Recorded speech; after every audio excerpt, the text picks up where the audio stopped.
So let's delve deeper into the SACP's relationship with the ANC and what that will look like in the future. Political commentator and Central University of Technology lecturer Leeto Nthoba gives us his perspective. Leeto, good morning. Welcome to Newzroom Afrika. Good morning, Ms. Chaban. Thank you for having me. Firstly, what is your take on the current relationship between the SACP and the ANC? Well, since 1994, right, the relationship between the whole Tripartite Alliance, not just SACP and ANC, has been strained, to say the least, right? I remember in the years past, it used to be a running joke inside the ANC that the SACP members who are deployed to parliament will get one major position, maybe trade and industry or education, and then the rest will be deputy ministers and MPs, right?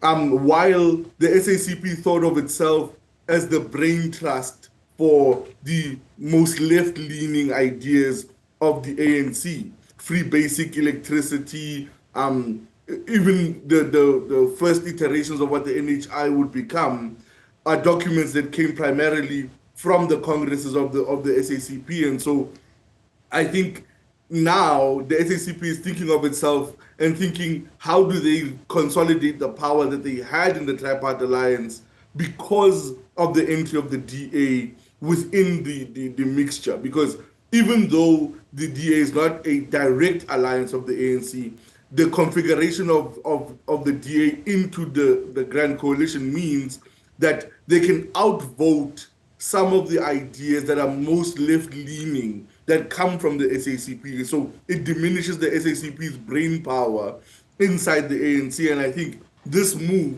although a little bit tame, is what was expected before, because they've always spoken about the reconfiguring of the Tripartite Alliance, and it's always been a condition that has come from the SACP. So this was always in the running, it was just always postponed.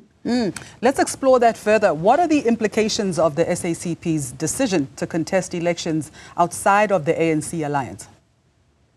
Well, firstly, the SACP now will start to really be outside the umbrella of the ANC, right? They'll start to get hit by the sun. They're not some brain trust anymore working under the guise of the ANC in the Tripartite Alliance.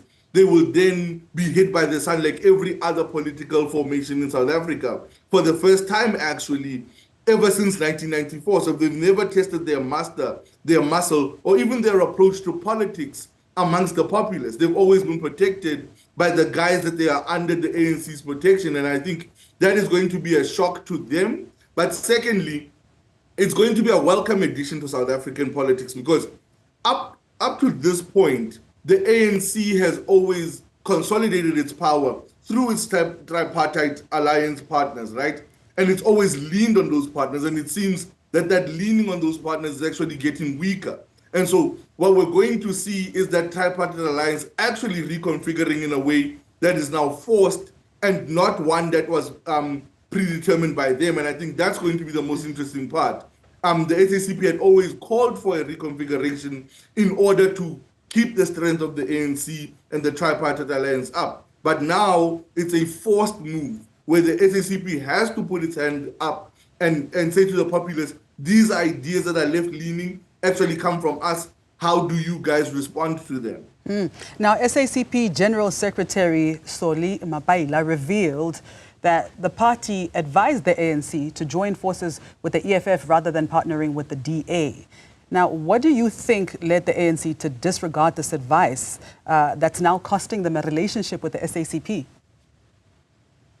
Because remember, if they were to make that alliance with the EFF, even though it made more sense than going into an alliance with the DA, because the EFF has much more left-leaning sensibilities and would go with most propositions from the ANC without any friction, it would be also an admission of guilt by the ANC, right? If they were to go into an alliance with the EFF to say, we were wrong absolutely for expelling Julius Malema and Floyd Shivambu. And so then that would have been, I think, a greater indictment on the ANC internally.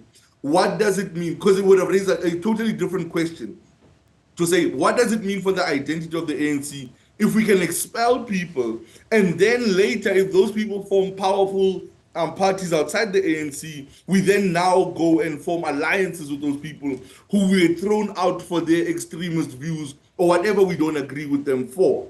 Whereas when they go with the DA, it's a question of saying, how centrist are we, or how center-left are we, and how much will we acquiesce to neoliberal ideas that the DA has? I think that was a much softer question and a much softer proposition for the ANC than now confronting the hand you thought you severed a few years ago, coming back to form half of your body. And I think that would have been a harder question for them to answer. Now, how does the SACP's rejection of the GNU align with its historical commitment to socialist principles and its vision for a more equitable and just society in South Africa? Well, naturally, you're even seeing just how the DA is reacting to the most to the furthest left-leaning policies of the ANC, right? Which, if you listen to the SACP, they say they are the incubators for, right? Already the DA is already spreading doubt on how deeply it will participate into the NHI, for instance, which is a brainchild of the SACP. They're also doubtful on how they will interact with Triple BE going forward, a brainchild of the SACP. And so when you think about those kind of things, naturally then any other policy position that the SACP will formulate internally and present as part of the ANC agenda would now have a different challenge where it will be challenged at a different level of power. Because the SACP, when it comes up with ideas in the ANC, it's hardly challenged with any kind of hard stance. But if they present an idea and it's voted out by an alliance partner in the GNU, it would mean that their efforts are being undermined at a level of power they have no influence over. And so by trying to contest, they're saying, we'd like to have influence over that level of power that the DA seems to have over us. And then we'll start to present our policies to the ANC. And I think that's why you see the soft separation from the ANC and not them doing what Irvin Jim did and saying, look, we're totally leaving. We don't like what the ANC looks like. We're separating totally. And I think that's why you sort of see this sort of soft launch into the political fray, but not a total divorce from the Tripartite Alliance. On that note, Leeto, the SACP also said that the ANC-led government was not supposed to cut budget prior to the 2024 elections on different departments like police, health and education, and then expect to win elections. So do you think that the ANC's electoral decline is a direct result of its budget cuts? The budget cuts were necessary for the ANC, right, to appease the financial situation of the country. Remember, the ANC and government has a different role because it doesn't just have to appease the citizens. It also thinks about the ratings agencies and the state of the country internationally with financial institutions. But naturally, the SACP would be opposed to austerity because of who they are in their policy positions and also the policy documents. They believe that austerity, especially in crucial parts of the economy, like education, like policing, are bad for the country because they believe it's part of a greater neoliberal agenda to take over state apparatus and sort of privatize them for those who can afford, to the detriment of those who are less fortunate in the country. And so when you're thinking about it in that fray, the SACP then seemed correct in their objection because they believe that the government should take its organs and make them the most effective for the most amount of people, especially the poor. And so they think that the sentiment of austerity would initially be anti-poor in its stance anyway. And I think that's the stance that they were taking when they were saying, well, you shouldn't have taken on austerity, even though austerity would have put us in a much better place with ratings agencies and our debt situation internationally with the monetary institutions. And I think that's also the tightrope that the ANC has to always traverse when it's thinking about the Tripartite Alliance, the socialist nature of the SACP, the workers with the unions, and then finally itself as the grand arbiter of statehood. And I think that was always going to be a problem anyway. And COSATU, is COSATU likely to stick with the ANC amid the SACP-ANC fallout, or will its formations also be disrupted? So right now, the SACP assumes itself as powerful. It's never actually been tested how powerful the SACP is as a political structure, right? It's always been powerful as an advisory structure within the Tripartite Alliance. And it seems like they figure themselves as a strong man who can stand by itself and not be supported by the ANC. COSATU, on the other hand, is having a different discussion, in my opinion, because we all have seen the decline of trade unions and their influence in the country, right? A trade union would sneeze and the whole country would catch flu. Now a trade union sneezes, everybody scoffs and moves on. And I think they know their weakened position. And if they were to separate from the ANC now, they'll be sort of like twiddling their thumbs on the periphery, waiting for the next issue to ride on, right? We've seen how that's affected the likes of Irvin Jim. We've seen how it's affected Zwelinzima Vavi, for instance, where the trade union outside a deeply influential political party seem to be a bystander in society and not a societal leader. And I think the COSATU formations now have to grapple with that question. And remember, there are many formations, some of whom have been weakened to a point where you probably won't even recognize them. The FAU, for instance, the food union, the broadcasters union, right?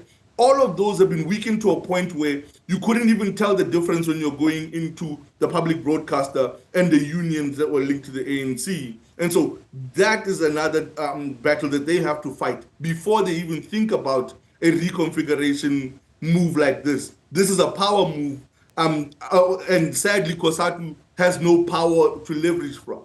All right, and so it's clear that the ANC is facing an unprecedented crisis with its alliance partner turning against it. So, Leeto, what do you think is the best thing to do now as the ANC? Right now, the ANC can't do anything. I think if they are to move, they shouldn't move now. Because just like the SACP is doing, it would be a forced move. And forced moves initially seem good. And then in the long run might lead to you being injured more than you thought you would be. Right now, the ANC needs to hunker down and move with this decision of the GNU, right? Until whatever cracks sort of break the GNU as we know it, or the GNU is a resounding success and the SACP sort of look like idiots for turning away from a winning formula. But if they do any large moves from this, it would seem reactive, and that reaction might hurt the ANC in the long run. The ANC is a large formation that moves not as quickly as the smaller formations, and at times that's why we see it as lethargic, right? We sometimes see the ANC as not as fast moving as the EFF, for instance. But that slow, lumbering pace is the giant's pace. And so it should take the same posture with this. Be very circumspect, look at what the results might be in the local government elections, and then only try to make a determination. Because making a determination now would be premature. You're making a determination on somebody just pronouncing that they're going to run for elections and don't see how those people are going to weaken you in any significant way. Because we don't even know what the presence of the SACP is in municipalities if they're saying they're going to run for local government elections. And so let's first see what the results are and then move. Don't make a premature move. It might hurt more if you do so.